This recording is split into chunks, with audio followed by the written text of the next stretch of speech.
പൂനെ വിഷമദ്യ ദുരന്തത്തിലെ മരണസംഖ്യ 21. അനധികൃത മദ്യനിർമ്മാണശാല അധികൃതർ ബുൾഡോസർ ഉപയോഗിച്ച് തകർത്തു. വിഷ്ണു പ്രസാദ് ചേരുന്നുണ്ട്. വിഷ്ണു, 21 പേർ മരിച്ചു എന്നുള്ള വിവരം വരുന്നുണ്ട്. അതോടൊപ്പം ഇതുമായി ബന്ധപ്പെട്ടുള്ള മറ്റ് നടപടികൾ എന്താണ്?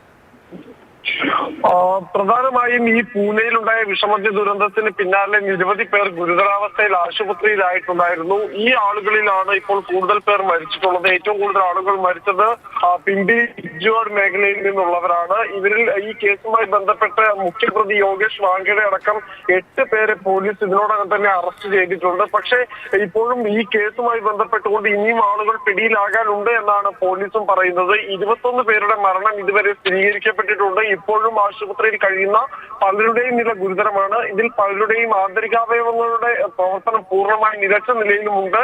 എന്തായാലും ഈ കേസുമായി ബന്ധപ്പെട്ട് ഈ അനധികൃത മദ്യനിർമ്മാണശാല പ്രവർത്തിച്ചിരുന്ന പ്രദേശത്ത് ആ കെട്ടിടം ഇപ്പോൾ അധികൃതർ പൂർണ്ണമായി പൊളിച്ചു നീക്കി. അവിടെ ഉണ്ടായിരുന്ന സാമഗ്രികൾ അടക്കം പോലീസ് JCB ഉപയോഗിച്ച് തകർക്കുകയും ചെയ്തിട്ടുണ്ട്. പൂജ. ശരി, വിഷ്ണു പ്രസാദാണ് വിവരങ്ങൾ നൽകിയത് ഡൽഹിയിൽ നിന്ന്.